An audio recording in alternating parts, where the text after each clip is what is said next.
so much. Welcome to the Halftime Report. I'm Scott Wapner. Front and center this hour, AI ripple effects. More sectors suffering from disruption fears this week. Our committee is buying some of those dips. That is the headline for you today. I got some buyers up here. I'll tell you where. Joining me for the hour, Shannon Saccocia, Jim Leventhal, Amy Raskin, and Stephen Weiss. So we will check the markets. As Carl and Court were just telling you, we've had a nice little turnaround here. You can thank Goldman Sachs, which was down pretty heavily earlier. It's come back. JP Morgan, same story. Microsoft, Meta, Amazon, same story. That shows the Goldman move. We're going to get to all of that. The CPI, as you know, was cooler, but the biggest story out there remains how AI is just rippling through this market, sector by sector, day by day. We have a good wall to show you that sort of takes you through that in what Barclays determines to be a sell first, ask later market. No mercy for almost anything. There it is. Software, you know about that. Well, gaming, okay. Legal tech, insurance brokers, wealth managers, property managers, and freight off of that transports takedown yesterday, which was downright ugly.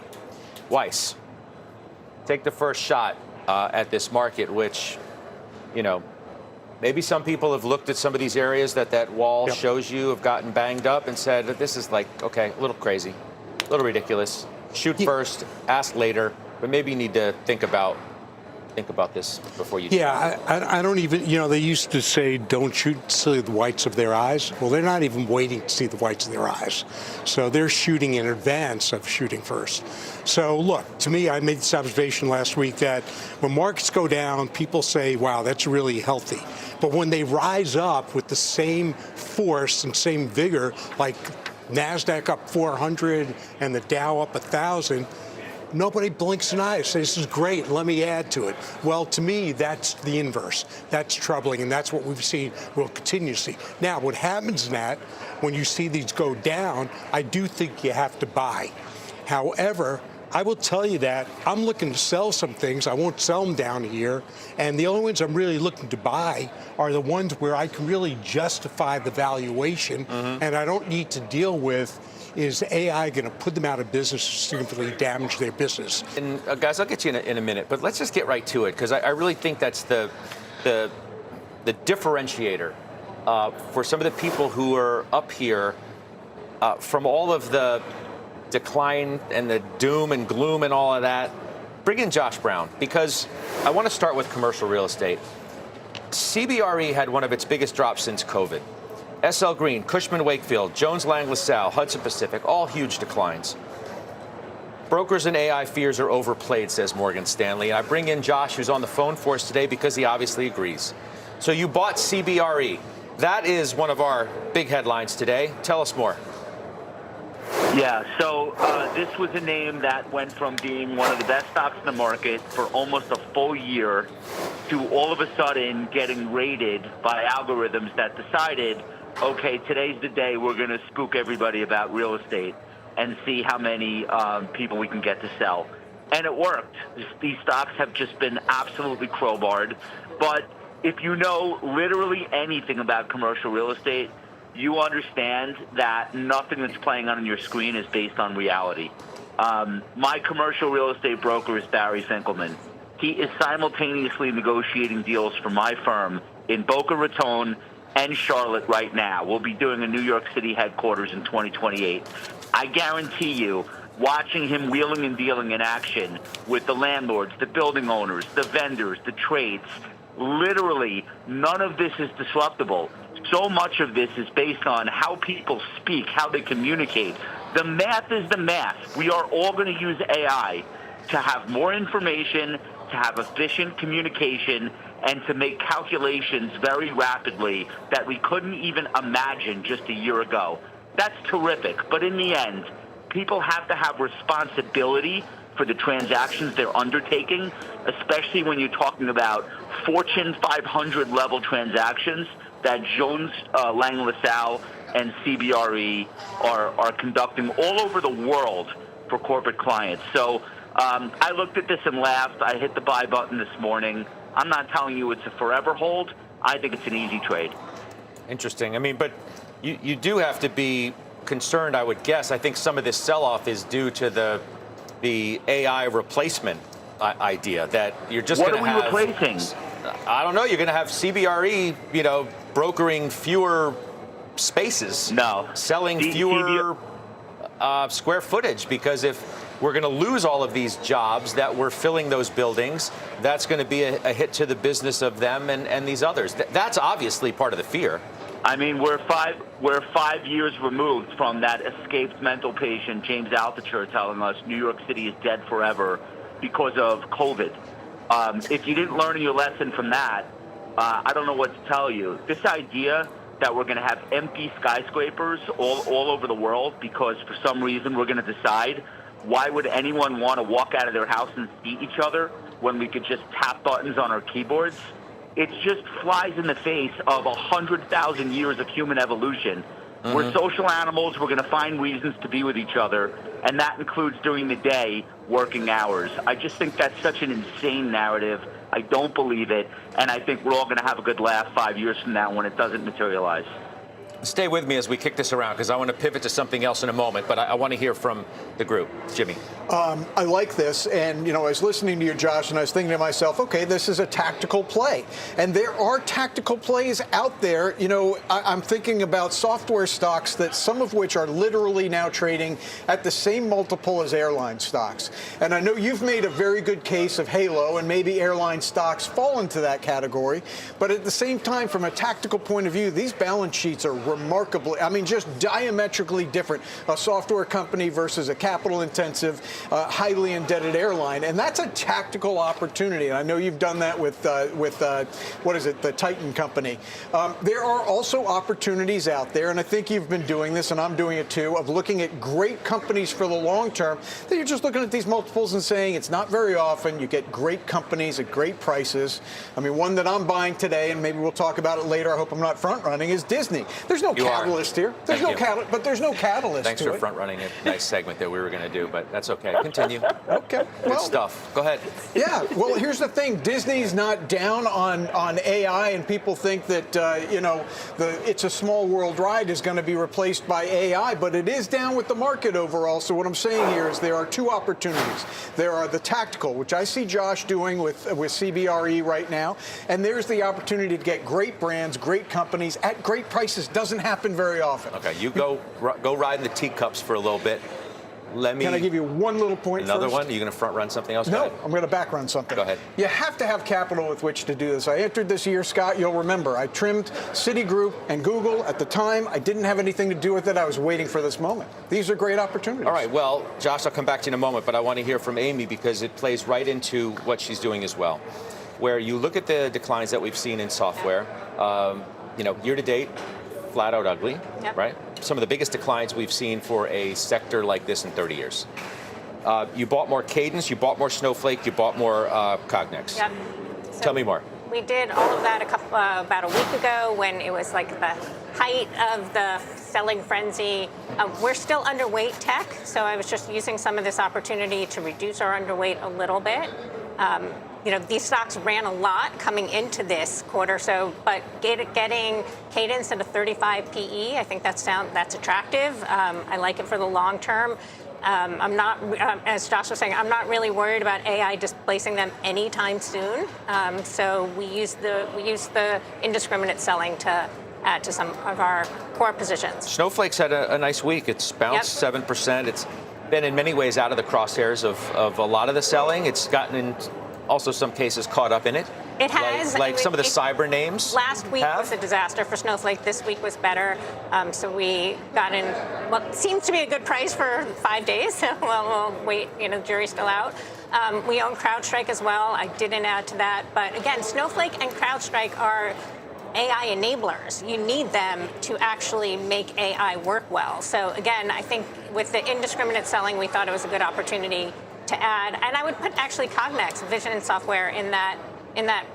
Obviously had a great day yesterday. It was up about 40% on earnings, but they make the vision systems. You're going to need that if you want AI in the real world. So CrowdStrike, by the way, got upgraded today to a buy. UBS 446, the target remain. So again, the stocks have gotten caught up a lot in that. Josh, before I let you go, Toast is up a lot today too. There's some of your stocks, as Jimmy was referring to, it's Service Titan. I know he was talking about that one. Here's Toast up about 5%. You want to comment on that before I let you run? Yeah, I said yesterday on the show, they're going to report earnings. I'm pretty sure the earnings are going to be great. They have been every other quarter, but I can't speak to the reaction. Maybe it finally got carried away enough to the downside where there was no place to go but up. Last night, they reported another incredible quarter. The stock responded by being negative 13% after the close. By the time this morning rolled around, it was plus 1%. You tell me what changed. Nothing. At a certain point, the algorithms were out of ammunition and you get a break. Revenue was $1.63 billion, up 22%. They beat on earnings. They beat on cash flow. They beat on number of customers added. They have 50% of their customers with more than $1 million in revenue on the platform using the AI product, Toast IQ, that they themselves pioneered. Everything a shareholder could want out of the call, you got, plus good guidance. The stock is green. Does it last past today? I don't know, because people are still going to be insane tomorrow, but it's an example of a stock where there's no one left to sell at a certain point. Yeah, well, it's bumping up as we see it live on our screen. Thanks for calling in. You've helped us a lot. Appreciate you. Have a good weekend. We'll see you on the other side. Be good. That's Josh Brown. Of course, we need to talk about the mega caps, too. Amazon has been in a bear market, okay? Microsoft been in a bear market. I said we're getting a little bit of a reversal in some of those names. Amazon's barely positive, as you see. It could be the 9th straight down day. That would be the longest streak since 2006 for that name. Microsoft, Weiss has had problems. You own Amazon, you own Microsoft. Yep. We spent a lot of time talking about the ripple effect of what Anthropic is doing and what they're building, and Claude for work and the impact on Office. Okay? Yep. It's undeniably had an impact in this stock. Amazon says they're going to spend, $200 billion. Freaks the market out. The stock hasn't been the same since. Yep. Despite the fact that a week ago today, we sat with Jensen Huang out in California ahead of the Super Bowl, and he said this is undoubtedly justified, and it's going to lead to bigger cash flows down the line. The market's gotten this part wrong. Apple's coming off its worst day since April, so there's a lot to chew on over here. Yeah. So, Amazon and Microsoft, I do own. Microsoft's a larger position in Amazon, and candidly, I'm looking for the exit. Now, coming into the year, and throughout last year, I've been saying that Microsoft to be the #1 beneficiary of AI spending. I doubt that now. As a matter of fact, the last conference call, they really didn't call out their cloud business, Azure, for a major upgrade in terms of revenue out, forecast or things like that from all the AI spending. And I do think their software product is primed for disruption and squarely in disruption. So I have issues with it. I don't think I'm selling down here now. You can look at it and say, well, forecast 24 times earnings. When has that ever been that cheap? But I don't know what the E is going to be anymore, and I don't know what the cap spending is going to be anymore. Seems to go on. For Amazon, so I'm not selling it here, but I am looking for an exit. I may turn around and sell it here in a week because it underperformed all last year. It was down 17% in 6 weeks. Yeah. Right. Year to date, on that disruption, Amazon can't get out of its own way. Well, so to the point about expectations, Scott, if you looked at Amazon at the beginning of the year, 1/1/26, they expected $40 million of free cash flow. We're 6 weeks out, and they now expect negative free cash flow for this year. So the challenge here is this re-rating in what were, potentially some vulnerable valuations, and now there's actually evidence that we're going to have to re-rate these stocks based on kind of continued expectations of pressure on that free cash flow, which again, in both the equity and credit markets, made these, so strong over the last couple of years. Yeah, and I see Amazon as, again, their cloud business possibly being beneficiary, but the spending you have to keep going through to get there sort of puts the ROI out further into the future. Right, AWS was up 24%, which was a great number. But they still have such great belief that it's going to pay off. Matt Gartman, who runs AWS, was on the network in the last couple of days with John Fort. Yeah. Justifying what they're spending and how great the payoff is going to be. Right. It's the obvious corporate speak that you're going to get, but nonetheless, you have to take these folks, I think, at face value until they're proven otherwise. Exactly. I think you do, but I don't like buying companies when they're in a major CapEx cycle. I like buying them when they're coming out of it, and I don't see where the light at the end of the tunnel is there. By definition, return on capital is dependent on how much capital you're putting in. So we're putting in a lot more capital. What worries me most, honestly, about the last couple of weeks is that we got capital raises, capital X raises across the board, and the semis didn't respond. Well, they have been at record highs. Memory responded, but you didn't get an impact on NVIDIA. You didn't get an impact on Broadcom. And those capex raises, if they were so big that they surprised investors, that they took the hyperscalers down, you didn't get that they were so big that they lifted theoretically the beneficiaries. And that's a big disconnect that hasn't gotten a lot of attention, but is worth thinking about. I thought the note from JP Morgan today regarding the sell-off in the transports and logistics names applies across the board, where they say, I'm tying it back to this mega cap conversation, we don't expect this overhang will dissipate quickly given the hair trigger response to any hint of AI disintermediation risk. Now, you could say the same thing about mega cap spending. We don't expect this overhang is going to dissipate quickly. Anytime somebody mentions a large number, the market's going to have to come to grips with it, and to this point, it hasn't done that well. It just hasn't. Let me frame my response to this by noting that we entered 2026 quite worried, many people, about the valuation of mega cap tech. Well, we're not so worried about that anymore.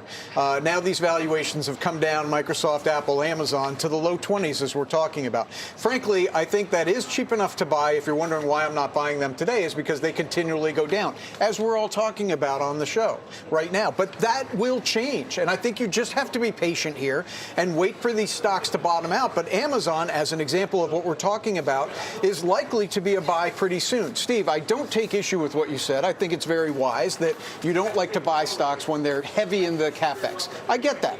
But there is a point in time where you have to say, do you believe that CapEx will be monetizable, that there will be a return on investment? I am thinking about that Jensen Huang interview and the Brad Gerstner interview that you did last Friday, in which they say, particularly in these cloud services from Amazon and Microsoft and the like, that there are positive returns on investment right now.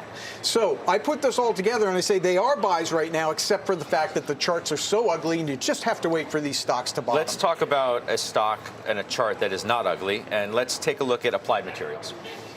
Because their sales forecast crushed estimates. There it is, up near 9%. We don't have any direct ownership, but the semi-equipment names have fared very well. The semi-design companies are interesting to look at in light of Amy buying more Impinj. Yes. So if you're on the right side of the semi business, by the way, the SMH, as I said earlier this week, hit another record high. Right. So the chips have done well. You could say, well, NVIDIA hasn't really done that much. Right, and memory has been sort of Micron, driving all of that. Yeah. So, no, and that's partially why we also bought Cadence, which is semiconductor chip design. But Impinj had a rough quarter. It's down. It was down on the quarter. We bought more after the quarter. We believe in this long term. They do ultra high frequency RFID, which is really key to automation and logistics management. It's a small cap stock, about $3 billion, but we like it. We think it has a long-term upside, even if it's in a little bit of an air pocket. The other AI-related play, utilities, worth looking at too, up 9% to start the year. It's the best start to a year in 25 years. We'll keep an eye on Impinj, obviously. It's up 5.5%. And again, Amy Raskin buying more of that name. So I think you get the point, from Josh to others on this desk who have looked at some of these declines across the wall of sectors that we showed you at the very top and said, in some cases, enough is enough. Utilities have done well. Industrials have done quite well. You bought more Leidos, Mr. Weiss. Yeah, so the SAIC reported, and they always have sort of mixed quarters, one quarter's up, one quarter's down. on that quarter, and because of the nervousness in the market, you saw the stock trade down from about 190 to roughly 170, 172. On a percentage basis, not monstrous, given the move in the stock. But, I reached out to the company, and we were both careful because they're in the quiet period and going to report earnings. So I don't want to know anything about that. I just want to know the market intelligence. And that's what they came up with as well. So management has been excellent. The new management's been there for about 2 years. They've executed and over-delivered on everything. I love defense. I want to be in more defense stocks. And so that's why I added Slidos, which is already one of my larger holdings. All right. Well, you guys are popping a bunch of names, which have been, we've been hearing about a lot of selling. So we're trying to get away from that and focus on what's happening here, which tends to be, at least today, a bunch of buys. What about industrials? Still Yeah. I mean, if you look at just the cyclical economic rebound that we're seeing globally, that's why you're seeing 7 out of 11 S&P 500 sectors are actually outperforming. If you think about that, there's a lot of room to maneuver underneath technology. You look at emerging markets, you look at Japan and Europe. Those are areas where you can pick up that cyclical exposure and sort of stay out of the fray of this AI disintermediation theme. Ames? We are very overweight industrials. We're actually very overweight ex-US, which has worked out really well. And as I said, we're still underweight tech, even though we're adding to some here. I mean, I think you're having a global boom right now. I think somebody said to me yesterday, 91% of central banks are easing. Mm-hmm. You're getting fiscal stimulus almost everywhere. Valuations are more attractive. Expectations are lower. We just think that's a much easier place to be. We've talked about banks. Japanese banks have been on fire this year. European banks are still doing well. We think there are a lot of areas to just sort of benefit from this cyclical upswing globally. I'm sorry. No. I have a problem with CAT. I mean, I was looking at a Goldman report from July of last year, and they had a price target of 435.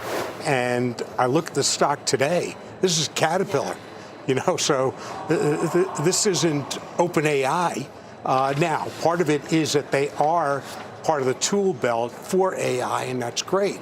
But I feel uncomfortable with the valuation here.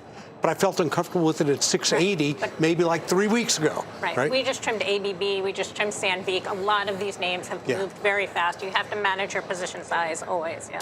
I think it's quite possible that the earnings beat expectations to a degree that the valuations we're worried about cure themselves. And I feel it too, okay? Like I'm looking at Westinghouse Airbrake, Wabco. It's been on a tear. And I look at the multiple and I think, really, a railroad equipment manufacturer in the low 20s?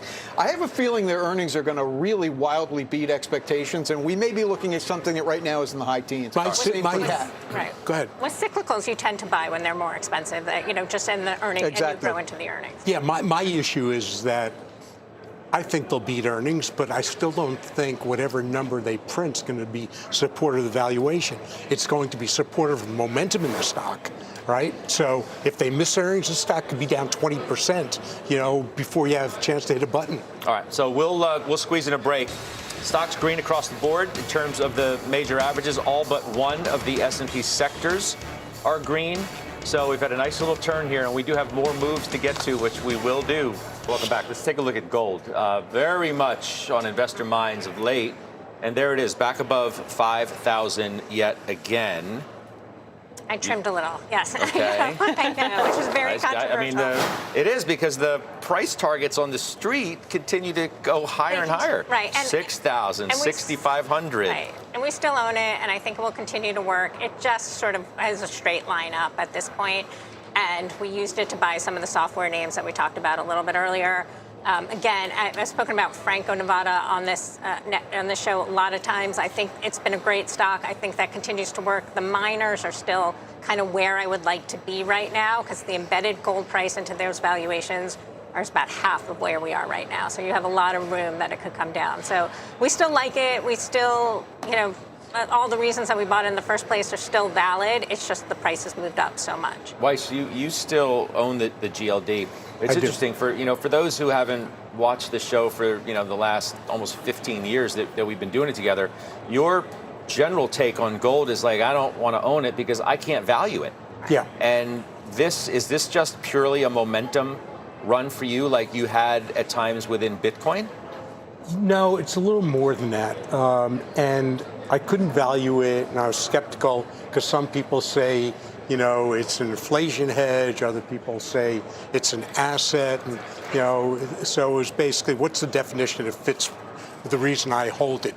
But at this point, what it is a safe harbor. And when you see the U.S. Treasury, the treasuries being sold by foreign countries, which is a whole different issue, and when you see all the trouble spots in the world, including in the U.S., if you want a safe harbor, it's going to be gold. Not necessarily. I still think the treasuries are a safe harbor. Sure. It should be, but others are going. And plus, you're seeing, I believe, and I have no real, proof to show this, but I believe a lot of people that were in Bitcoin are now in gold. And I'd say that with very little fear of being proven wrong. So those are all the reasons I like gold and why it's not a trade. We've been overweight commodities for the last year, and I would say now, if you look at kind of the end where we're talking about this disintermediation closer to the consumer, closer to the end of the supply chain, the front of that supply chain on the backdrop of global growth, I think that we're seeing increasing interest in real assets broadly and in industrial metals in particular. The sector that's the best performing year to date, I transition there because we have another move from Amy, is energy. Yeah. SLB's up 32%. Year to date, much needed. Yep. And you bought more of it, so you're a believer in this trend, I guess. I am. The chart. We're overweight energy, and I've spoken about SLB as well. I like the name. I think the underinvestment in the energy complex as a whole has been massive for a very long period of time. So I think this is a long trade. We still like, they had good earnings. We still like the name from a long-term perspective. I think more people are coming around to this thought now. So if it gets overdone, we will trim or sell. But right now, we still like it. What about Williams, which got upgraded today to outperform at Scotiabank? Target to 84. You own that name too, and the target also goes to 78 at Stifel. Yeah, and that had a great quarter yesterday. If you want to put it up, I mean, it was again a little bit of a straight line. So we like Williams. Again, it's the natural gas play. You do need the LNG exports to sort of kick in to continue to support it. But basically a fixed cost business with a commodity overlay. So we like it from a long-term perspective, although it is getting more expensive up here. All right, welcome back. Let's take a look at shares of Wynn. They had a mixed quarter. The stock's getting a nice bump today of some 5%. Jimmy, you bought more? Yeah, I actually didn't wake up this morning, Scott, thinking I would buy more because I thought the stock was going to be down. So what happened, Jimmy? What happened? Sometimes the price action. He saw me. Sometimes the price action commands action. And I really thought it would be down on the mixed quarter that you mentioned. And what was the mixed quarter? Macau, they didn't have a great hold. Big deal. This is a long-term story, and you're looking at Al Marjan, which is their resort coming up in the United Arab Emirates. It's already topped out on the 70th floor. They're going to open it up in about a year. And that is the long-term play here, is geographical diversification, new lines of revenue coming into Wynn. And I think the price action today is telling you that the street is paying far more attention to that than whether they had a good quarter at the gaming tables in Macau. All right, so help me out for a moment. I'd like to. You roll out of bed, you put on the velvet slippers, you go to the desk, and you're like, if the stock was down, you weren't going to buy more? Yeah, I actually But it was up, so you did? I'm in the same place, Scott. I don't know what's going on here. You guys are just funning me now. You know exactly what I'm doing. That is a completely legitimate thought that I have. Okay. You like the company so much, you like the stock so much, why wouldn't you buy it if it dipped? Because a lot of times in this stock, people look in the short term. They do. People look at gaming stocks as a trading vehicle, and they would have looked at this and would have said, oh, they missed the quarter, whatever, and now I'm going to sell the stock. And if it had gone down, $100 becomes a kind of line in the sand that I wasn't sure it would hold. But as I just said, this is a long-term play here. This isn't about whether Vegas is having a good quarter or not, or Macau. This is about the United Arab Emirates. They're the first company to open a resort there. Disney's going to follow them. But this is a wide open, unplowed territory, unplowed field for them, and they have the first mover advantage, and I think the street's paying attention to it. So what I don't get, if I can ask a follow-up question, if you've got such a long-term view, and I know that's what you do, why wouldn't you take any opportunity of weakness in the stock because it's only momentary, according to you. Rather than buying it on a plus tick, you have the opportunity to buy it on a down tick. I love your question. Let me also, before you answer it, suggest that Goldman Sachs reiterates the stock is a buy today, and they say the pullback creates a compelling risk reward. And the pullback that I think they are referring to, the one we've already had. Your question. Yeah. Right, exactly. Remember I cut this in half a few months ago at 126? They lower their price target at the same time, by the way, to 135. Okay, well, 135 from 112. I know, from 112. Okay, yeah. you take that. But remember, Scott, I trimmed this at 126. It wasn't that long ago. And, you can have a core position and trade around it, so I maintained the core position. I was looking to get back in. And if it had gone down today, to both of your questions, I would have had to wait, and I would have been terrified of that 100 level and taking it out, and then the algos come in and pound it down below that. But it held, so I'm in today with what I took out a couple of months ago. Okay, all right, that's a good explanation. Thank you. I thank you, Your Honor. You're welcome. Santoli's next. We'll do final trades. Weiss. QXO, they announced an acquisition earlier this week, over $2 billion. That's going to be the story. The stock's going to keep going higher. Okay, Amy? Thermo Fisher. It's gotten impacted by the AI trade. Our amazing healthcare analyst likes it a lot. All right. How many waters did you crush? 2? Just 2. All Just right. 2. All right. Your average. Apollo Global, it'll snap back. All right, Shan? Consumer discretionary, there are a number of levels of stimulus this year. We need to order more? Or we got enough? We're good? Okay. Oh, we got a lot. All right. Need Nespresso. I'll see you on the closing bell. All right, guys, thanks so much. Welcome to Closing Bell. I'm Scott Wapner, live from Post 9 here at the New York Stock Exchange. This make or break hour begins with the AI upset. Whether it is time to buy some of the most busted up stocks, we'll ask our experts over this final stretch. As stocks continue to fight their way back today, the major averages began picking up late morning, nicely green as you see across the board, though we still are a little volatile as the day progresses.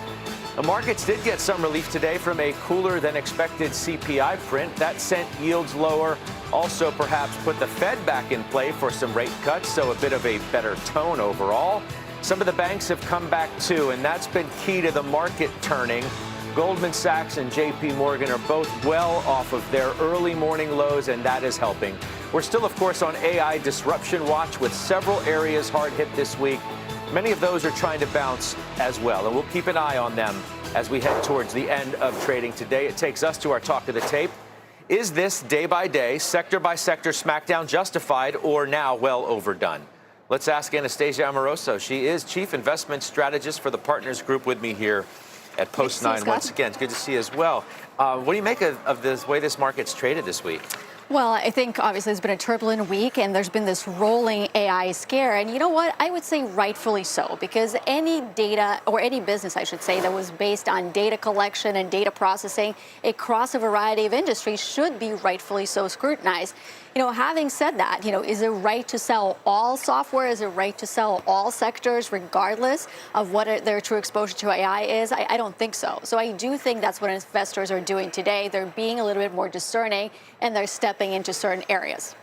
It's been a systematic takedown, hasn't it? Like let's put up that wall, guys, that we've been showing throughout much of the day. A timeline, really, of the takedown of all these different sectors. You look at it right here. I mean, obviously software we know. And that's been going on for a while. That's nothing new. But lately, it's just been spreading one by one, from gaming to legal tech, from insurance brokers to wealth managers, from property managers, and then freight logistics. It's, it feels like this scare has really spooked investors here on what the disruptive forces are going to be. Well, I think the unveiling of the plugin from Anthropic a week or two ago was a really big deal because it really launched us from the era of just conversational AI to the era of agentic AI, meaning not only can you ask and get answers from your AI assistant, but you could also potentially automate workflows. And so a lot of the companies that were susceptible to the sell-off this week are those that likely aggregate data, which are not necessarily their proprietary data, and they maybe have a user-friendly interface where somebody can point and click click and retrieve the data, but that is completely going to be automated away in the era of agentic AI, where you can have that AI agent do that work for you. So I think that's what the market is going through. And again, look, rightfully so.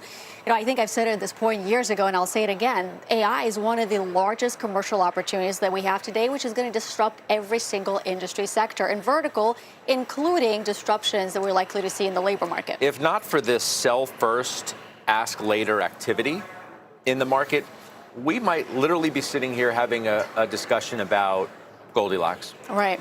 Jobs report comes in better than expected. Yeah. Economic growth's going to be probably higher than people originally thought it would be. And then you get a cooler than expected inflation read today.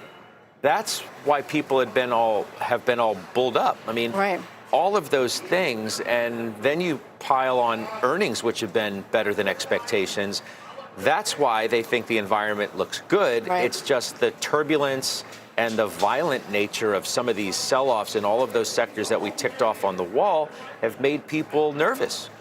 That's right. It made people nervous under the surface, but if you actually look at the benchmark itself, whether it's the S&P, whether it's the NASDAQ, maybe it's stalled out or maybe it's up ever so slightly. I do agree, Scott. I think I've called this the year of the U.S. consumer. Now the labor market, as we talked about, I think last time, does appear to be picking up. And then inflation, I do think, is easing. You saw energy prices decline quite a bit. You did see services inflation. That's at the lowest level since May of 2021.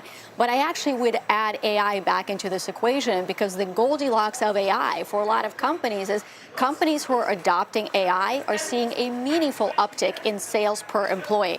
So, for example, for the S&P 500 companies, sales per employee is up 50% since 2021. And some of it has to do with a rebound in the economy, but I think some of it increasingly has to do with the fact that companies can do more with less, or at least the same headcount. So that, too, Scott, goes to your point of solid earnings. And that's why it's not only is this a solid earnings season, but the margins of companies continue to expand. So, yes, there's some disruption, a lot of potential disruptions, but there's a lot of positives from the productivity of AI. I feel like those are great points, but I feel like we're having a hard time discerning between the two. The adopted versus the disrupted. The companies that are going to benefit, which we thought this was now going to be the next leg of that trade, where all of a sudden we've switched to the disrupted really quickly. Yeah. Look, at Partners Group, we thought about it in three different ways. There's three categories of disruption of artificial intelligence. The first one, if you are incumbent with no moat or limited moat, meaning you don't have any proprietary data, you don't have any sort of specific domain expertise, you are likely to be disrupted by agentic AI. You know, the second category are companies that maybe are still in the software, horizontal software category. Maybe they are starting infuse agentic AI. If you're in that category, that's probably a buying opportunity. And the third one, there are a lot of AI native, AI powered companies that came up in the last 5 or 10 years, along with OpenAI. So those are your true winners. The other way I would segment this, application versus, enterprise software or infrastructure software. So I agree, Scott, that right now everything is being painted with the same brush, but I wouldn't just step in and buy IGV, for example. I would be much more selective than that. We just showed some of the names on the screen that are getting a bump, as I said in the open today.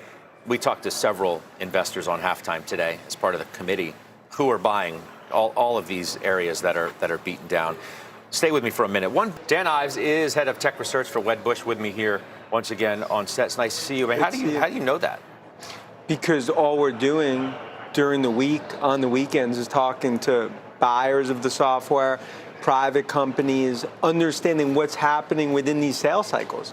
Because that's why, when I'm talking about software being disintermediated, to me is I think it's the most disconnected trade that I've ever seen in my career on Wall Street. It's because when I'm talking to the actual buyers of the software, they're saying there's no way. It would take years for any of these tools to actually come in just on a bake-off. I'm not saying on the edges it's not a headwind, but Scott, my whole view is that software is actually going to be 2-3x larger over the next 4 or 5 years than it is today because of AI. But it's not taking years. It feels like it's taking days for things like, Claude at work to have a dramatic impact on a number of sectors. Microsoft can't get out of its own way. That stock's in a bear market. There's no threat to Office, for example. We don't have to wait years for that. These tools are already being disruptive. Well, part of it is like if I think about what's happening within enterprises, they are so entrenched within Microsoft, within Oracle, within Salesforce.com, hundreds of thousands of customers. The data that's actually entrenched, you can't just come in as a connector, an API, and that's going to unseat these companies. And look, to me, I view it from decades covering tech. Am I missing something? When I talk to the buyers of the software, whether it's CTOs, CSOs, IT managers, Scott, I think we are going to look back 6, 9, 12 months now, and this is going to be, when I say generate, I view it's a historical buying opportunity on names like Salesforce. Okay, I want to get that. Now, you went to Salesforce, so you have an outperform on it, 375. Let's take a look at that. What is the multiple on that now? What's the historical? Why does it deserve to trade at a historical multiple, which has always been high? Why? Well, okay, first off, when I look at Salesforce, the monetization of AI today is basically zero. So you're betting that when you look at numbers for Salesforce, call it 8 to 10% grower. I actually think that accelerates where you're going to get ultimately teen type growth, free cash flow that we'll talk, what I believe is free cash flow growth that could be mid-teens to high teens. When I look at the multiple that Salesforce is growing at today, you're basically factoring in this is a company that's actually going to decline the next few years, not grow. And I think everything we're seeing, now look, did Benioff miscalculate AI? Have they definitely been caught off guard? Yes. Is it a headwind? But when you look at Agentforce and how they're positioned, I believe over the coming years, Salesforce as well as ServiceNow will be core players in the use cases of the AI revolution, just like Palantir has obviously been front and center. And they're different companies, though. I mean, if you suggest that the CEO miscalculated and missed a lot of where at first, but I mean, you don't seem to be punishing, my words, you don't seem to be punishing the stock in any way for that. You just look at the decline and suggest it's a buy without taking any hit to your outlook or the stock price that you have as a result of what you just told me. And I think to that point, like over the last year, we've been critical of Benioff in terms of thinking that they did miscalculate. We've been consistently bullish on Salesforce, but I think now the reason it's different is that we are getting closer and closer to the use case phase. And I think the monetization, whether it's Microsoft, whether it's Salesforce, I think whether it's cybersecurity in terms of them playing a huge role, we are now getting into the monetization phase. And I think at the end of the day, AI is not going to reach the heights without software. Certain software.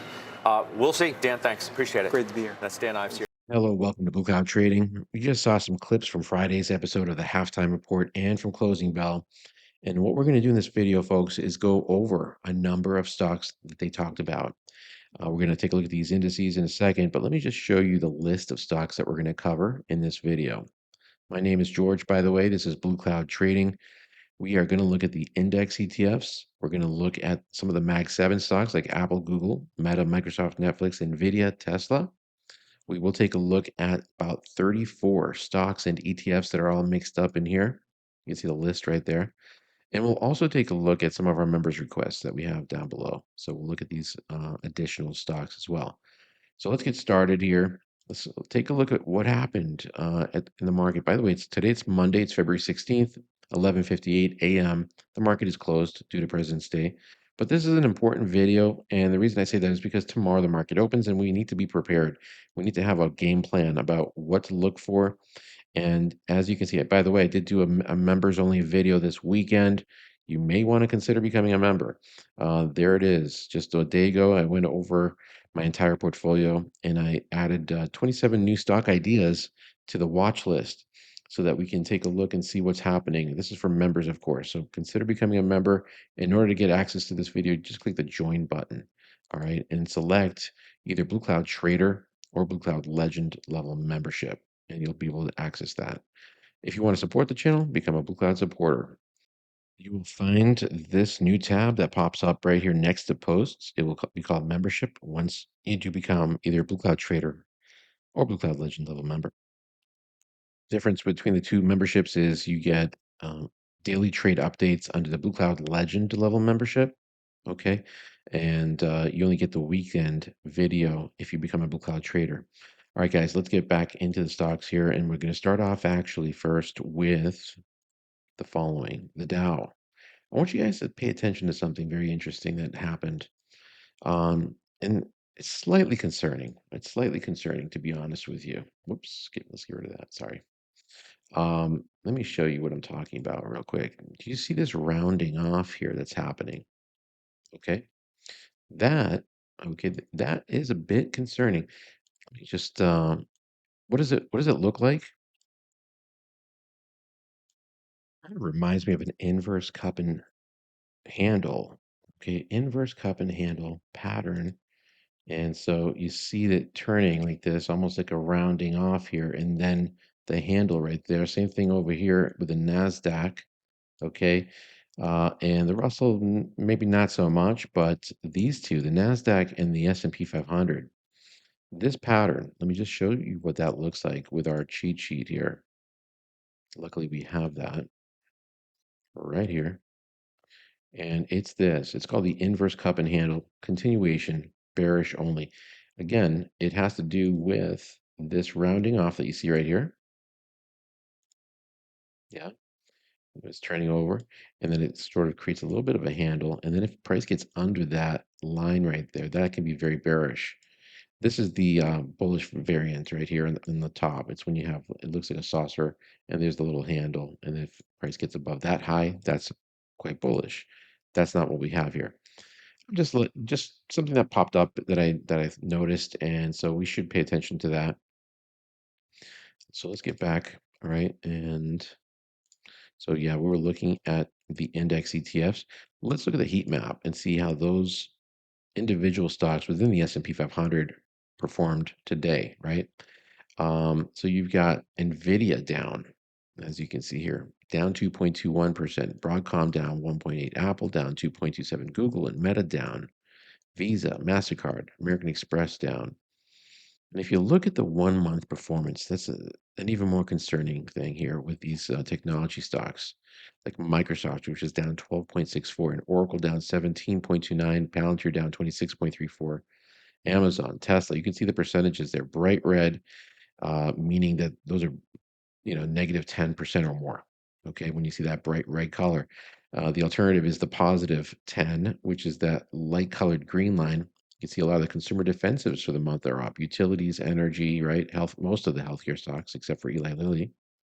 A lot of the energy and basic materials, real estate, they look good. Industrials looks really good. So I think that we're certainly seeing a shift here in the sectors, right? So let's take a look at the groups. This is going to give us a little bit more information right here. So what we're looking at here is the 1 day performance for each individual sector. Okay, utilities was up the most, basic materials, real estate, energy, industrials, healthcare. Communication services, technology, financials were in the negatives. 1 week performance, energy has been the leader, followed by consumer defensive utilities. You look at the 3 month performance, basic materials, energy, consumer defensives. Look at technology for the 3 month performance, negative 5.47%. Half year performance, half year, 12 months, I'm sorry, 6 months, only up 2.83%. Very interesting. All right, so let's get back. Let's get back. And what we're going to do is start off with the index ETFs. We're going to look at these using a very unique indicator called Ichimoku, which was developed in the late 1960s, actually published in the late 1960s in Japan. It's called Ichimoku. So let's look at this real quick, and I'll explain to you very quickly. I'll give you guys a brief summary of how we can identify like trends using this indicator. Ichimoku stands for at a glance. So what we're looking, even though it looks a little bit complicated here with all these lines and everything, just keep something in mind. Once you understand the rules of this indicator, it makes it so much simpler to determine whether or not you're invested in something that's bullish or bearish. What we're looking for, these Japanese candlesticks represent price. You can see here the FEZ, the Euro stocks, closed at 67.54 on Friday per share. And price currently is above these moving averages. Now, these are created. The Tenkan-sen, the green line, is the midpoint of the last 9 periods. The Kijun-sen, the red line, is the midpoint of the last 26 periods, and that's plotted under. It's not based on the closing price like most moving averages. It takes the high, the low, divides it by 2, and then that's how you get that midpoint for each of the last 9 periods for the green, and the highs and lows divided by 2 for the last 26 periods. When I say periods, it depends on what time frame you're looking at. So if we're looking at a weekly chart, each one of these represents 1 week. If we're looking at a daily chart, each one of these candles represents 1 day. Okay. And what I'm looking for is either a stock or ETF to look bullish on both time frames, the weekly and the daily. And if we do see that, as I go through these stocks and ETFs, it will get a blue flag. If it doesn't, meet all that criteria that I'm looking for, it will not. Okay. And that's going to show us what is currently looking the strongest at this particular time. All right. So there's the thing. There's the Kijun. Then you've got the Ichimoku cloud itself, which is comprised by 2 lines, 2 moving averages. You've got the Senkou span A, which is the midpoint of these 2 moving averages projected 26 periods into the future. So you'll always find that there. And then the Senkou span B is based on the midpoint of the last 52 periods, in this case, last 52 weeks. And instead of projecting it under the candle or above it, it projects it into the future, 26 periods into the future. And that's what creates the cloud itself. Okay. And you can find this indicator in TC2000. That's the software that I'm currently using here. And then there's one last line, and that's the Chiku span. And that is the current price projected 26 periods into the past. So it looks like we have everything covered, the past, the future, and present. And why is this important? Well, we want to see where that white line is in relation to the candle 26 periods ago. If it's above it, that's bullish. When it comes to the cloud, we want that Senkou span A to be above the Senkou span B. That's a bullish cloud right there. The thicker the cloud, the stronger the trend. If you see it flattening out like over here, of course, we would have seen that 26 periods into the past, and you can see that we were moving sideways over here, right? So we didn't really have a strong trend during 2024. You can see the consolidation that was taking place during that year, right? 2024 here. So if we just go sideways like that, and then what happened? In 2025, we broke above that level. We came back into that box briefly, and then once we broke back above it, we expanded to the upside. So for many weeks now, the Euro Stoxx 50 has been looking pretty strong. And in fact, right now, it's actually the only one that meets all the criteria that I'm looking for, with price being above the moving averages here and the cloud, and on the daily chart, same thing on the daily. Price did pull back a little bit on Friday, down 0.22%, but it held its own with this nice little bullish spinning top candle. What about the Dow? Well, the Dow, it was up 0.12%, but you'll see the weakness here with the indicator is that price actually broke. It actually dropped under the Kijun, but then recovered and closed above the 26 period. Notice how the Chiku span here is not above the candle. It is above the closing price, which is good, but it's not above the candle. The cloud itself is becoming more narrow here, and so that's not good either. We want it to be the thicker the better. And so we'll see what happens here, but and it has a chance to recover on the daily. Now, on the weekly chart, we're like a lot more bullish. So that's why it's important to use both time frames, because if you're looking at the big picture and you don't, sorry about that, if you're looking at the big picture and you want to basically get a sense, maybe a lot of you guys don't have the time to look day by day. Use the weekly chart to help you make an assessment of whether or not you should be in the market or not. I think that's a better way to go. And occasionally, it doesn't always hold up. You'll see over here, for example, price closed under for 1 week. There was a little bit of fear there during that week. When was that? Let's find out that specific week. It was the week ending November 21st of 2025. Okay. And then it recovered very quickly. So yeah, you're going to get a lot more, crossovers on the daily chart because it's a faster time frame, right? But this is more to help us with more optimal entry, the daily chart. And I think the weekly chart is something you should look at as far as recognizing whether or not you're in a strong uptrend or in a downtrend. And we're going to look at some stocks and ETFs that are not looking particularly great right now. Here's the Russell, which still looks very good on the weekly chart. It was up 1.32%. How about the daily chart? Well, it's been consolidating, meaning it's been moving sideways.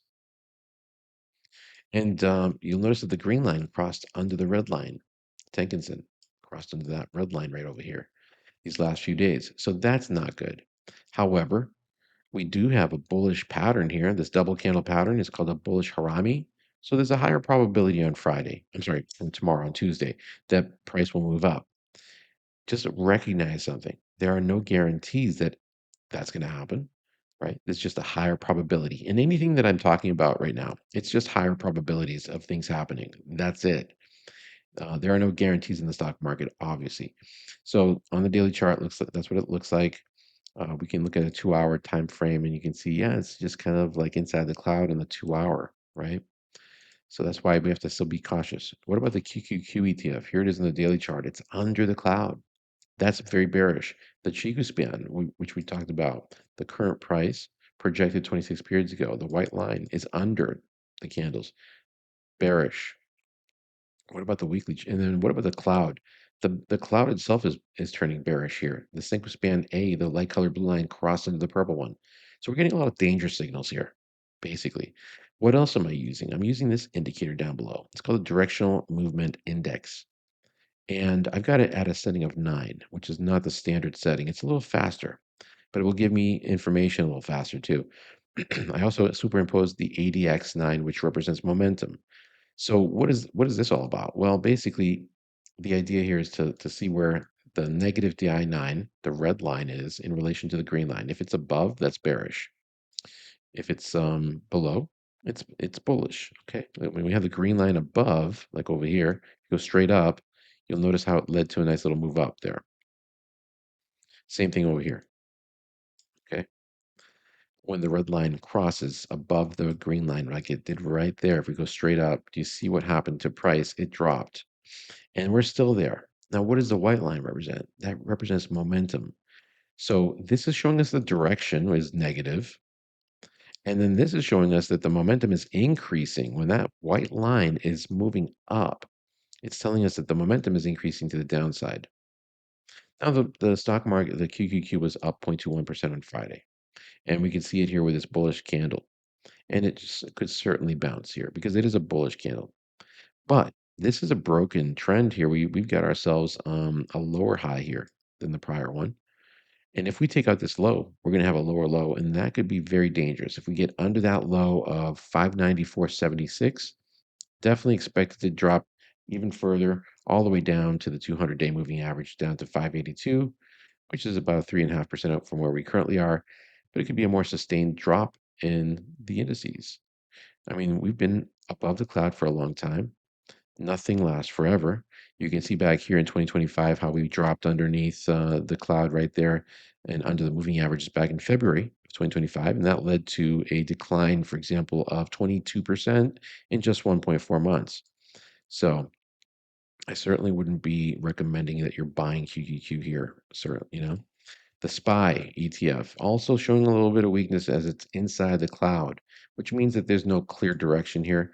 And you can see that also in the price action. It's been just consolidating, bouncing around this little box that you see, this rectangular box. And so once we break either to the downside or to the upside, depending on where we end up, that's going to give us some insight about the you know, uh, expected continued move. It will either be to the upside or to the downside. So let's wait and see. I'm not particularly happy about what I'm seeing down below with the directional movement index. That's my secondary indicator that helps me, determine whether or not this is it's more like a confirmation type indicator. And that's looking negative, as you can see, as I mentioned earlier. The negative DI is above the positive DI, and ADX is moving up. What about the VIX? Now, the VIX, we actually do want to see this dropping. The VIX represents volatility. It's called the fear index, but instead of dropping, it's been moving up. Since these lows here, it's actually moved up 53% since December 2024, 2025. So It's been moving up steadily, about 51%.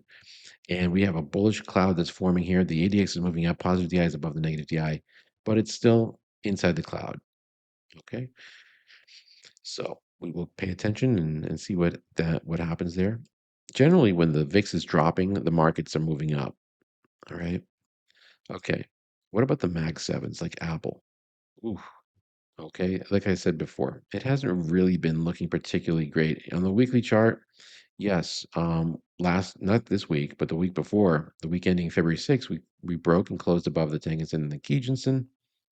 It was very short-lived. Price was unsuccessful this last week in getting above the high of that candle for continuation. Instead, it created a candle pattern that you see right there, which is kind of similar to a tweezer top. Do you see how these little wicks here are around the same level? Let me show you guys that pattern.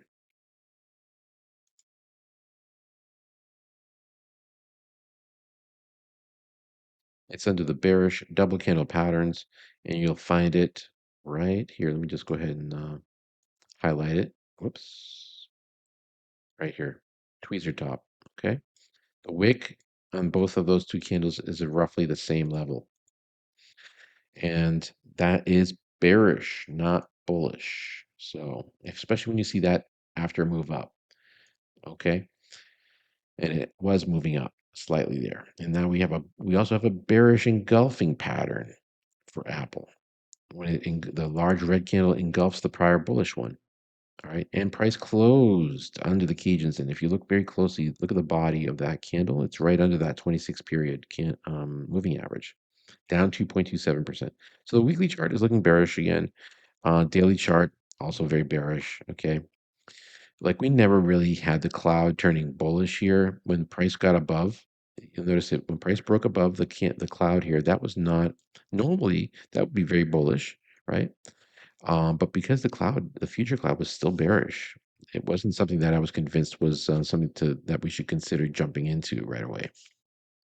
What about Google? Let's look at Google, which is inside the cloud right now, down 1.06%, also showing weakness. It's been dropping for multiple days now, almost 2 weeks. All right. So there's a little bit of a decline happening right now. And the ADX is moving straight up. That's not good.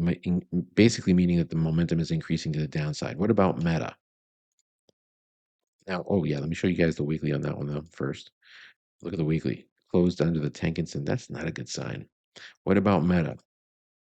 Meta's holding on by a thread right above that Senkou span B, which is a support level at this point. When price comes down into the cloud, a lot of times we'll find support. You see that? And there and there. So what will happen on Tuesday, tomorrow?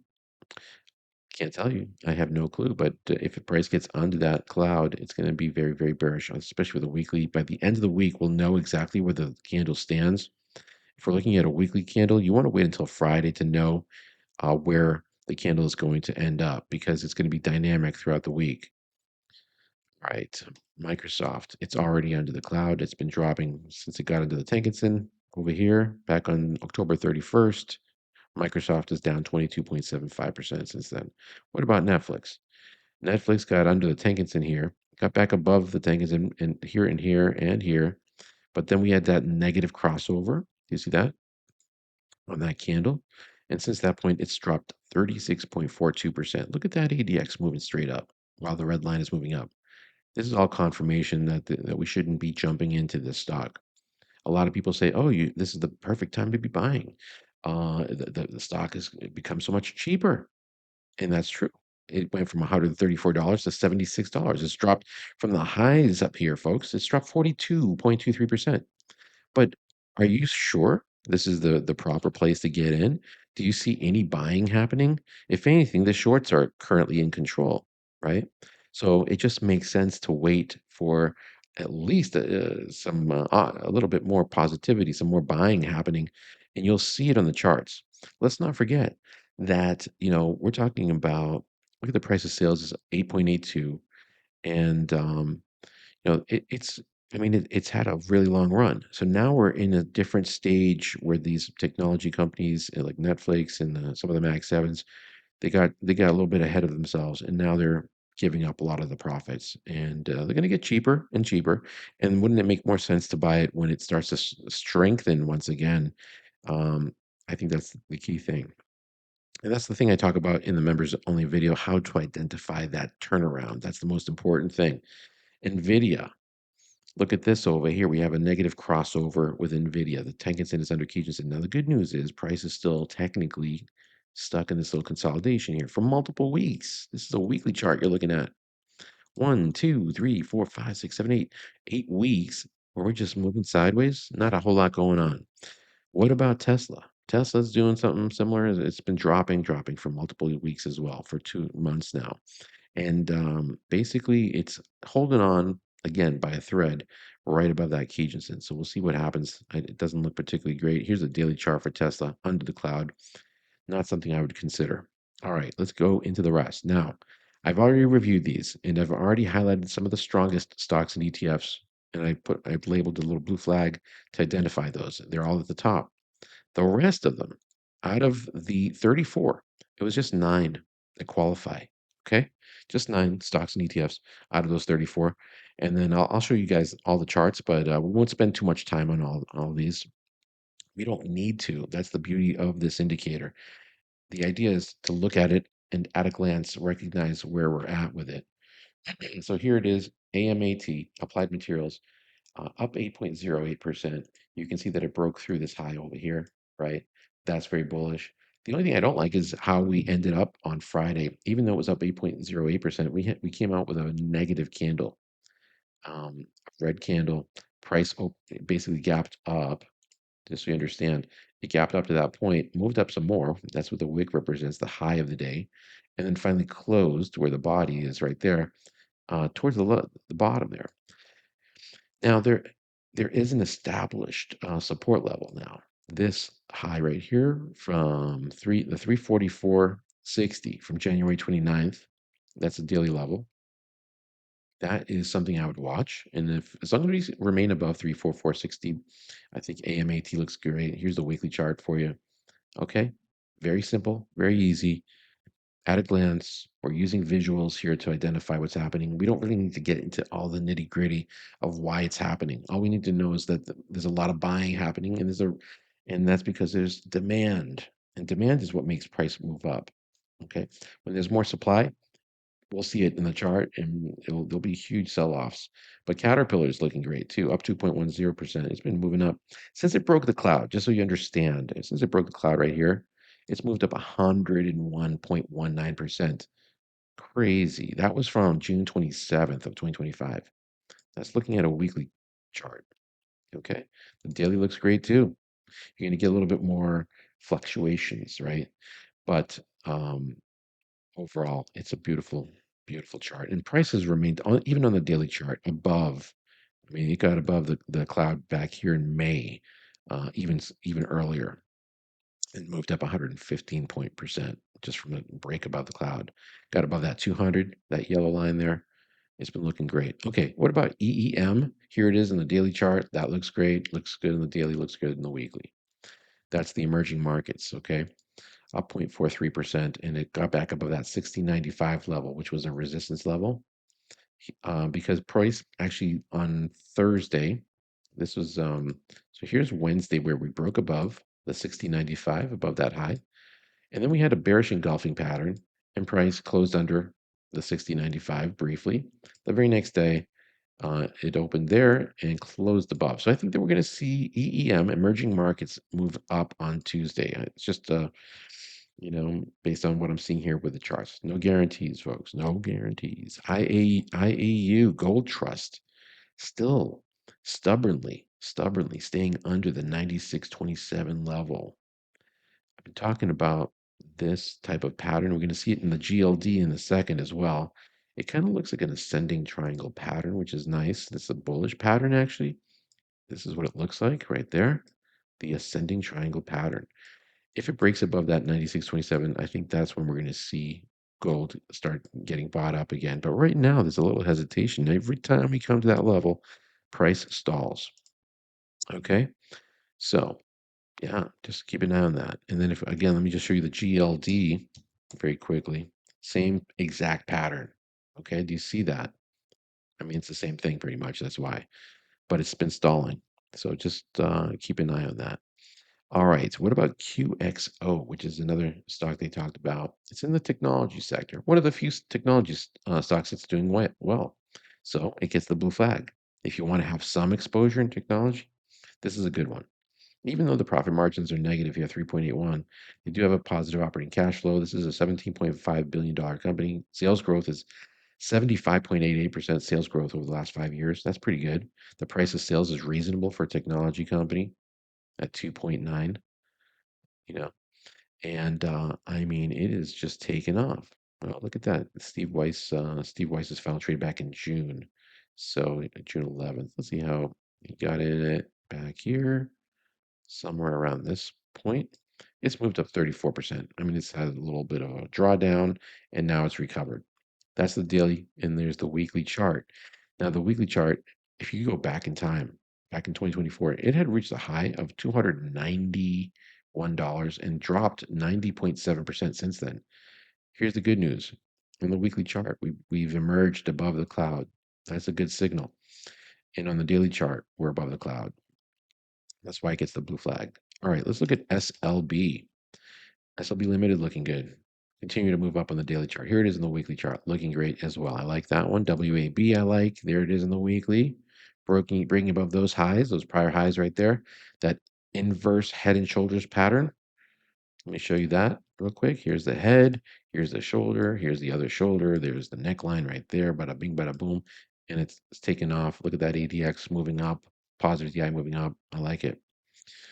Let's go to the XLE energy. Of course, this has been extremely bullish, right? I showed you guys in the beginning of the show here how energy stocks are doing. We've been in a long consolidation, a very long extended period of time here where energy stocks, if you go back, I mean, you can go back all the way to 2022. And if you think about it, this is where we've been. We've been stuck in a rut, basically. You see that consolidation in there. And look, just recently, okay, 1, 2, 3 weeks now, breaking. These are all multiple weeks. Talk about years. And so when you see this, recognize that this is a change, okay, a major change. And look at the volume down below. That's also another indicator. If you look down over here, look at that ADX moving up. Look at the positive DI line moving up and the negative DI line moving down. By the way, we kind of got the earliest signal right over here. You see how the ADX started moving up and the positive DI was above the negative DI? If you go straight up, you even got that right before it even broke through the cloud. So from that point right there, it's moved up 22.7%. That's a weekly level, by the way. These are weekly charts, and here's the daily again. Very strong. In fact, we got a bullish harami, so there's a higher probability of a move up on Tuesday. How about XLI? That looks good. Another bullish harami. If you're unfamiliar with that pattern, here it is. Let's take a look at that. We go into the bullish double candle patterns, and there it is. Bullish harami right there. Okay. If you guys want to use this cheat sheet for free, you can go to my Twitter page. My Twitter page or x.com. You'll find me under @BlueCloudTrader. Okay, and then once you're there, scroll down to the highlights segment. Okay, that tab right there, and and then scroll down some more, and that's where you'll find the candle pattern reference sheet and this pattern, stock patterns cheat sheet, which shows the rectangle pattern. It shows that ascending triangle pattern that I showed you guys a little bit earlier in the show here, right there. There's that ascending triangle pattern that's bullish. There's the bearish version of that. All right. There's the head, the cup and handle patterns and everything else. Okay, let's keep going. You get the flags here. You get triple bottoms, double bottoms, pennants, you name it. All right, let's get back. Let's look at the rest. Now notice these all had a blue flag. Let's look at the rest. There's something off. There's something not right. At least one negative thing, technically, with the rest of these stocks and ETFs, folks, which is why it doesn't get the blue flag. So let's start off with IGV. Obviously, very clearly, it's under the cloud. What do? You skip it. they've been talking about it. They talked about this quite a bit on the TV shows, right? On both Halftime Report and the Closing Bell. And one of the guys even was like saying, "Oh yeah, this is a great time, IGV, blah blah blah." Short, but he did admit at least that for the short term, it might continue dropping. Absolutely, it might continue dropping. Absolutely. Why is that? Because we're experiencing lower highs and lower lows. Okay, from the time that we broke through this cloud here. Notice how we right there. We dropped, okay? We created a lower high here from the prior one. We created another lower high, another lower high, another lower high, another lower high, and then all these lower lows as well, okay? The only positive thing I'm seeing with IGV right now is the fact that it looks like we might have potentially created a double bottom, but it's like, you're basically gambling at this point. Do you see what I'm talking about right there? Where price moved up, came down to that same level, and then on Friday we got that bullish Harami pattern. It might turn into something. Would I bet the farm on it? No. In fact, I wouldn't bet anything on it because a lot of times these fail. All right, they just fail and they don't work out. So I'd hold off on that. When will we know that things that might start to get triggered and turn bullish? We'll have to see some breaks of trend lines. For example, I mean, you can draw trend lines very easily on a chart. There's a trend line right there. You see we're in a downward channel right there. You'd have to get above this prior high right there. That's what I'd be looking for. But I still wouldn't buy because it's still under the cloud. And I do adhere to the Ichimoku rules. JP Morgan on the daily chart into the cloud, but finding support at the 200. It might bounce here. Again, you're taking a big risk though when it's under the cloud. Why? Because it's in an established almost, you can see that lower high there, bearish cloud. There's a reason that this indicator is so effective because it kind of gives us the story of what's really happening, right? Where price was, you can see here, moving up steadily. Now you have a lower high from the prior one. You have a lower low here. We're in an established downtrend currently in JP Morgan. Goldman Sachs. Now, there are some of you that might want to get, you're watching the daily chart, hypothetically, the JP Morgan, for example. You might think, okay, this is going to start to turn around here. And I want to get in on it before anybody else gets in. I want to be the first one in. Well, in that scenario, I would recommend that you switch now at this point from a daily chart to maybe a 1 hour chart. Okay. Maybe a 30-minute chart and just watch it like a hawk. And if, for example, you start seeing on the 30-minute chart that the price is starting to break through that area there, okay, maybe you take a chance. But again, I wouldn't recommend it. Even on the 30-minute chart, look at this over here. You got a negative DI above the positive DI. All right.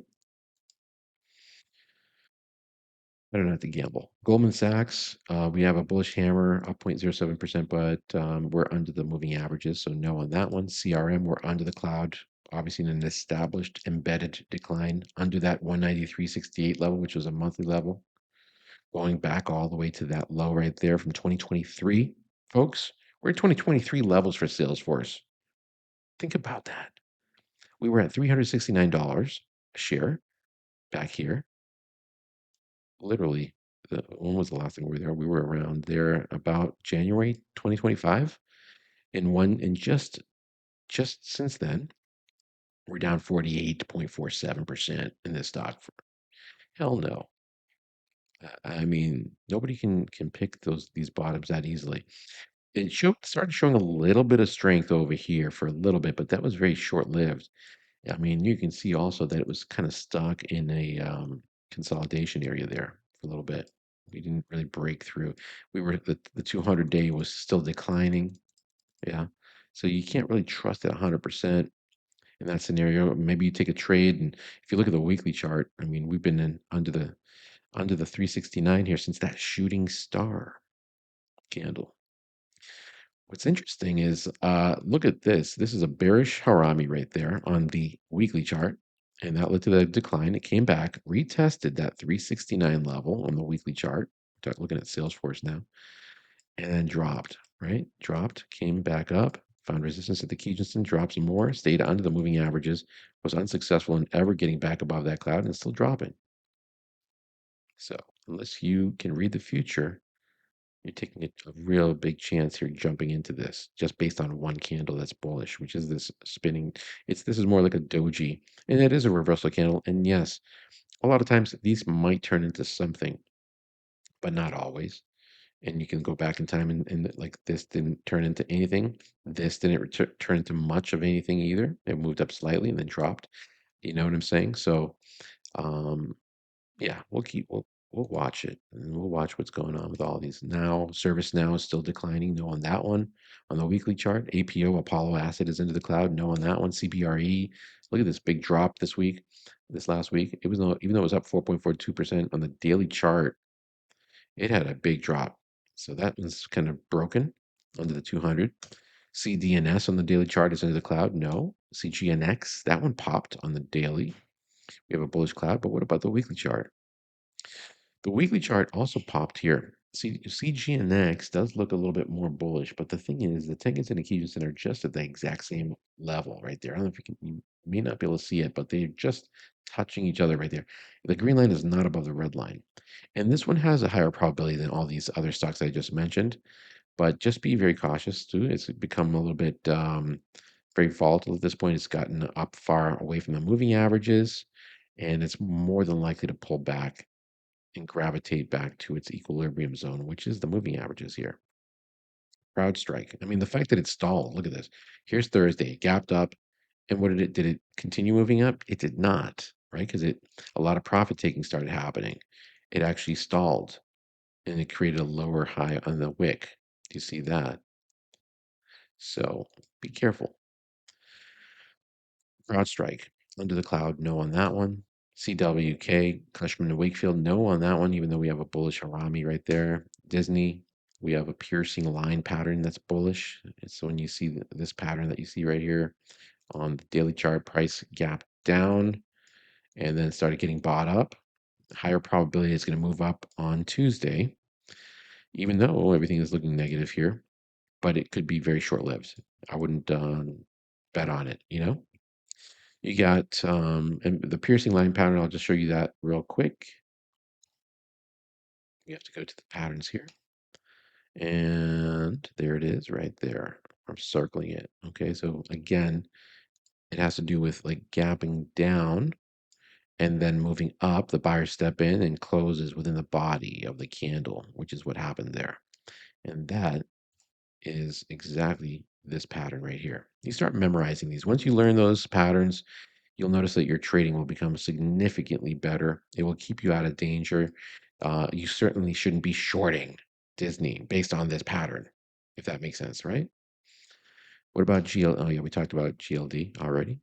HPP, Hudson Pacific Properties, still declining under the 200, under the moving averages, under the cloud. No thanks on Hudson Pacific Properties. IYC is into the cloud. We do have a bullish Harami type pattern. JLL, we have a bullish Harami pattern here, and Jones Lang LaSalle, but it's under the cloud, so no.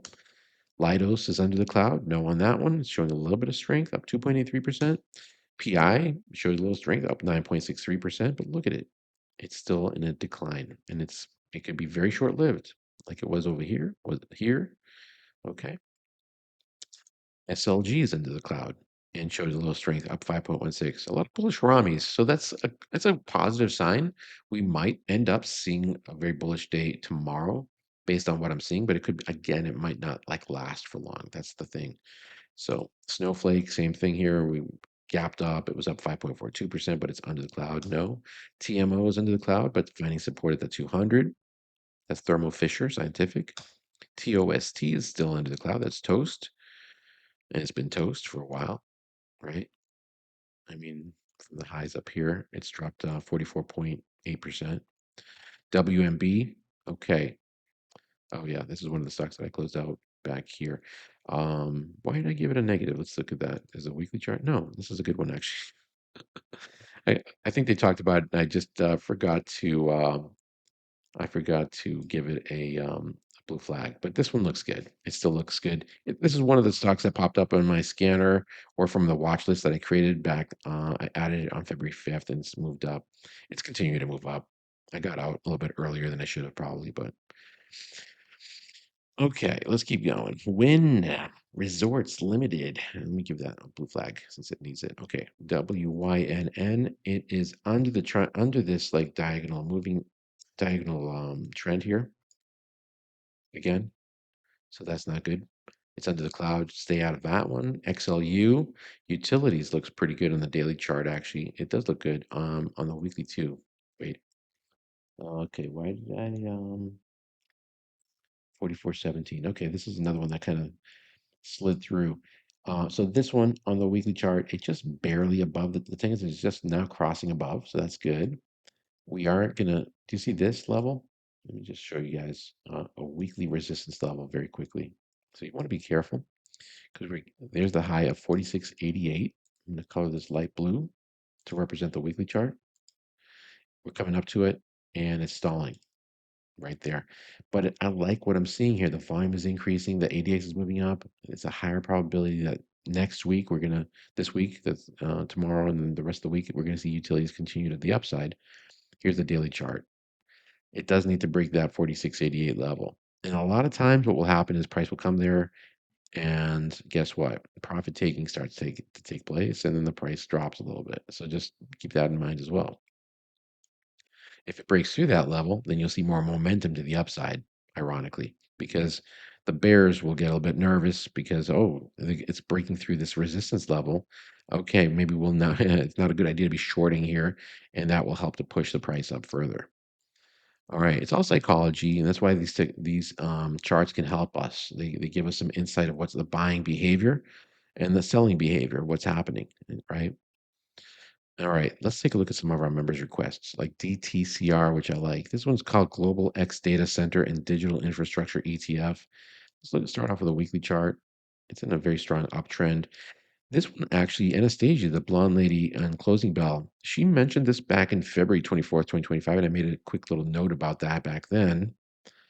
And so February 24th, if we go to, let's go to February 24th, right around there. It was around this candle here, or this one.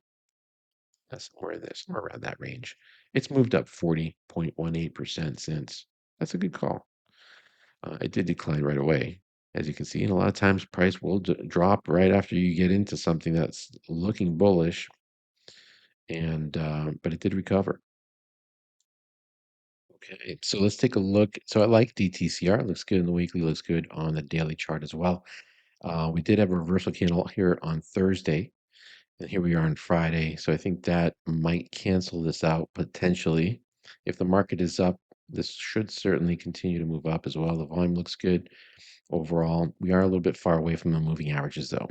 All right, let's take a look at some of these others like CRM, Salesforce. Well, we already talked about CRM. Okay, that was one of our um, that was also one of the requests. And as you can, we already talked about it, so we don't really need to go into that again. HURA. It's called Tahura Biosciences Inc. Healthcare sector, which hasn't really been doing particularly great. Biotech. Um, Although this particular one here, at least on the daily chart, it looks like it might have found a bottom down over here at 43 cents, and it's moved up 207.63% since. Remember, anytime that you're trading these low priced stocks, you're taking a big gamble. As quickly and as easily as it can move up that much, it can also drop very, very quickly. Like this drop here, for example, if we were to measure that, that was a 35% drop in 10 days. This drop here was a 76% drop in 2 months.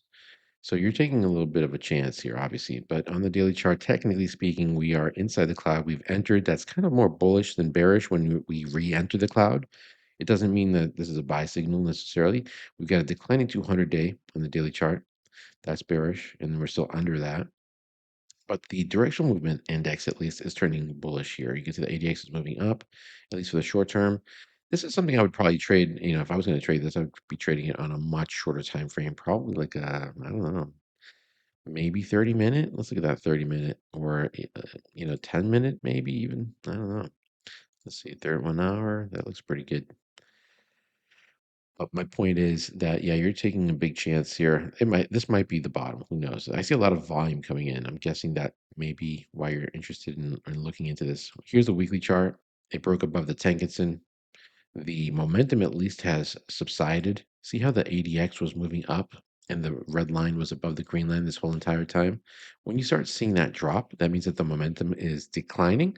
And when the momentum declines, when the red line's above the green line, that's actually quite bullish. But we are under the cloud. We're under the Kijun. I wouldn't be jumping into that, obviously, based on that one candle. INTU, Intuit, is still declining, up 0.36%. This is the weekly chart.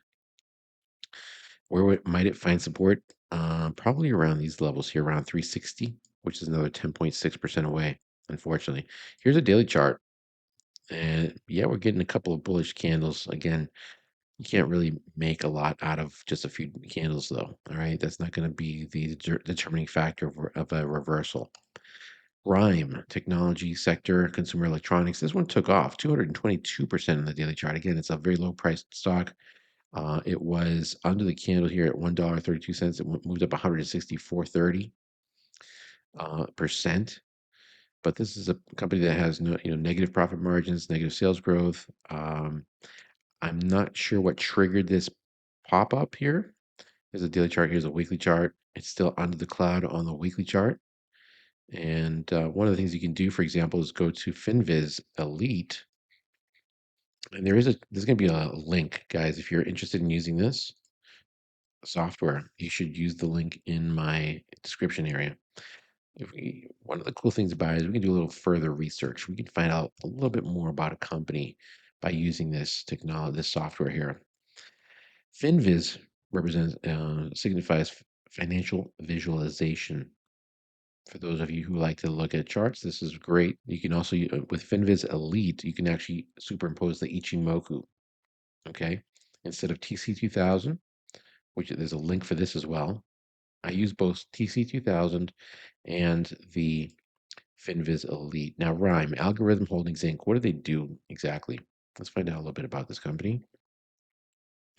They engage in development, marketing, and sale of consumer karaoke, audio equipment, accessories, and musical recordings. It operates through the Singing Machine, a semi-cab segment. The company was founded by Eddie Steele in 1982 and the headquarters in Fort Lauderdale. Wow. So how many employees are in this company? 25 employees. Right. So you're taking a big chance. I'm surprised this company is even public, honestly. But RIME, what about their sales? What does that look like? Market cap $9.47 million. All right. So you're taking a big chance here. How a former karaoke company slammed fright stocks and what to buy now, Barron's.com. It's interesting that they're talking about this stock in Barron's and Market Watch and Yahoo Finance. All right. So there you have it. But technically speaking, I wouldn't be getting into this because it's under the cloud on the weekly chart. What about WDAY? That's also declining still. Momentum is increasing, volume is increasing to the downside. We got a spinning top that might turn into something potentially. Here's the daily chart. You can see it's kind of stalling right there at these levels, but it's under the moving averages. So I wouldn't be thinking about that one either. I would skip it and look for the strong ones. Look for stocks that are actually, starting to show some strength, not weak, not continued weakness. And that's going to do it for this video. Thanks for watching, guys. Thanks for supporting the channel. Guess what? I think we're almost at 28,000. Look at this, 27,900 something. So definitely hit that like, hit the subscribe button.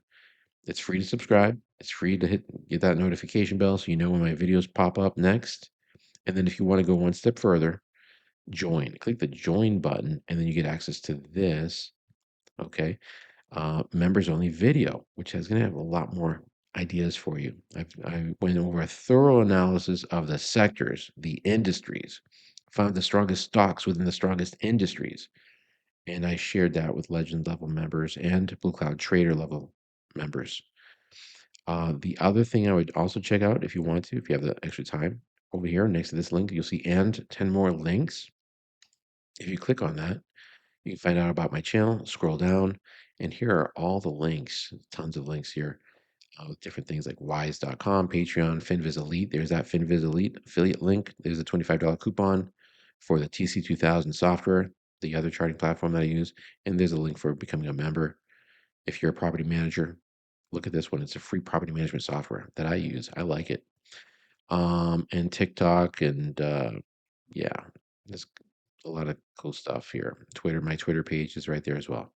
Guys, thanks again. Have a great rest of the day or an evening, and I will catch you in the next video.